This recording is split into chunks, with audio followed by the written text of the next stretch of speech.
अध्याय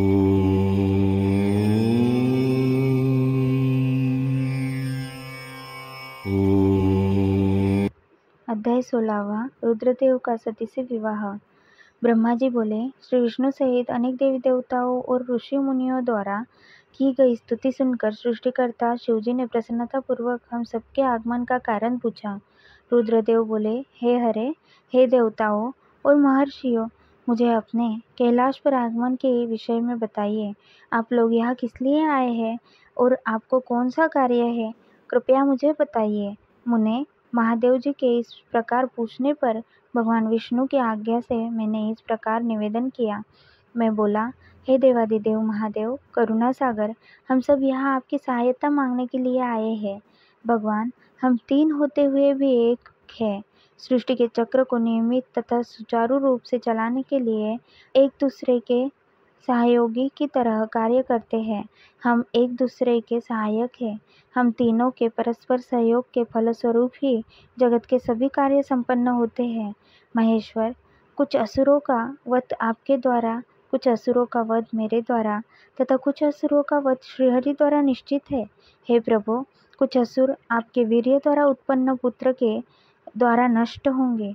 हे भगवान, आप घोर असुरों का विनाश कर जगत को स्वास्थ्य व अभय प्रदान करते हैं। हे प्रभु, सृष्टि की रचना, पालन और संहार ये तीनों ही हमारे कार्य है। यदि हम अपने कार्य सही तरह से नहीं करें तो हमारे अलग अलग शरीर धारण करने का कोई उद्देश्य ही नहीं रहेगा। हे देव, एक ही परमात्मा महेश्वर तीन स्वरूपों में अभिव्यक्त हुए हैं। वास्तव में शिव स्वतंत्र है। वे लीला के उद्देश्य से सृष्टि का कार्य करते हैं। भगवान विष्णु उनके बाएं अंग से प्रकट हुए हैं। मैं ब्रह्मा उनके दाएं अंग से प्रकट हुआ हूँ। रुद्रदेव उनके हृदय से प्रकट हुए हैं, इसलिए वे ही भगवान शिव का पूर्ण रूप है।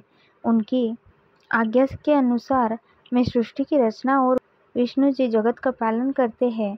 हम अपना कार्य करते हुए विवाह कर सपत्नीक हो गए, अतः आप भी विश्व के हित के लिए परम सुंदरी को अपनी पत्नी के रूप में ग्रहण करें। हे महेश्वर, पूर्व काल में आपने शिवरूप में हमें एक बात कही थी। आपने कहा था, मेरा एक अवतार तुम्हारे ललाट से होगा, जिसे रुद्र नाम से जाना जाएगा। तुम ब्रह्मा सृष्टिकर्ता होोगे, भगवान विष्णु जगत का पालन करेंगे, मैं रुद्र रूप संहार करने वाला होऊंगा। एक स्त्री के साथ विवाह करके लोक के कार्य की सिद्धि करूंगा। हे महादेव, अब अपनी कही बात को पूरा कीजिए। हे प्रभु, आपके बिना हम दोनों अपना कार्य करने में समर्थ नहीं है, अतः प्रभु, आप ऐसी स्त्री को पत्नी रूप में धारण करें जो कि लोकहित के कार्य कर सके। भगवान, जिस प्रकार लक्ष्मी विष्णु की और सरस्वती मेरी सहधर्मिणी है, उसी प्रकार आप भी अपने जीवन साथी को स्वीकार कीजिए। मेरी यह बात सुनकर महादेव जी मुस्कुराने लगे और हमसे इस प्रकार बोले। उन्होंने कहा, हे ब्रह्मा, हे विष्णु, तुम मेरे सदा से अत्यंत प्रिय हो। तुम समस्त देवताओं में श्रेष्ठ तथा त्रिलोक के स्वामी हो, परंतु मेरे लिए विवाह करना उचित नहीं है। मैं सदैव तपस्या में लीन रहता हूँ।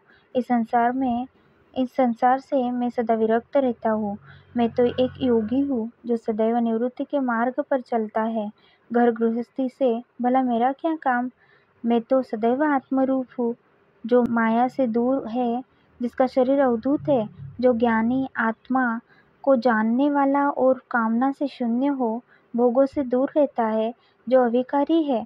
भला उसे संसार में स्त्री से क्या प्रयोजन है। मैं तो योग करते समय ही आनंद का अनुभव करता हूँ। जो मनुष्य ज्ञान से रहित है, वे ही भोग को अधिक महत्व देते हैं। विवाह एक बहुत बड़ा बंधन है, इसलिए मैं विवाह के बंधनों में बंधना नहीं चाहता। आत्मा का चिंतन करने के कारण मेरी लौकिक स्वार्थ में कोई रुचि नहीं है। फिर भी जगत के हित के लिए तुमने जो कहा है वह मैं करूँगा। तुम्हारे कहे अनुसार मैं विवाह अवश्य ही करूँगा, क्योंकि मैं सदा अपने भक्तों के वश में रहता हूँ। परंतु मैं ऐसी स्त्री से विवाह करूँगा जो योगिनी तथा इच्छानुसार रूप धारण करने वाली हो। जब मैं योग साधना करूँ तो वह भी योगिनी हो जाए, और जब मैं कामासक्त हो तब वह कामिनी बन जाए। ऐसी स्त्री ही मुझे पत्नी रूप में स्वीकार होगी। मैं सदैव शिव चिंतन में लगा रहता हूँ। जो स्त्री मेरे चिंतन में विघ्न डालेगी वह जीवित नहीं रह सकेगी। मैं विष्णु और ब्रह्मा हम सभी शिव के अंश हैं, इसलिए हम सदा ही उनका चिंतन करते हैं। उनके चिंतन के लिए मैं बिना विवाह किए रह सकता हूँ। अतः मुझे ऐसी पत्नी प्रदान कीजिए जो मेरे अनुसार ही कार्य करे। यदि स्त्री मेरे कार्य में विघ्न डालेगी तो मैं उसे त्याग दूंगा। विवाह हेतु शिव की स्वीकृति पाकर मैं और विष्णु जी प्रसन्न हो गए। फिर मैं विनम्रता पूर्वक भगवान शिव से बोला, हे नाथ महेश्वर प्रभु, आपको जिस प्रकार की स्त्री की आवश्यकता है ऐसी ही स्त्री के विषय में सुनो। हे प्रभु, भगवान शिव की पत्नी उमा ही विभिन्न अवतार धारण करके पृथ्वी पर प्रकट होती है और सृष्टि के विभिन्न कार्यों को पूरा करने में सहयोग प्रदान करती है। उन्हीं देवी उमा ने लक्ष्मी रूप धारण कर श्रीहरि को वरा, सरस्वती रूप में मेरी अर्धांगिनी बनी। अब वही देवी लोकहित के लिए अपने तीसरे अवतार में अवतरित हुई है।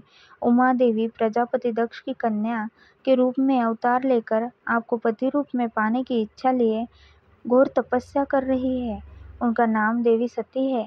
सती ही आपकी भार्या होने के योग्य है। वे महातेजस्विनी ही आपको पति रूप में प्राप्त करेगी। हे भगवान, आप उनकी कठोर तपस्या को पूर्ण करके उन्हें फलस्वरूप वरदान प्रदान करिए। उनका तपस्या का प्रयोजन आपको पति रूप में प्राप्त करना ही है। अतः प्रभु, आप देवी सती की मनोकामना को पूरी कीजिए।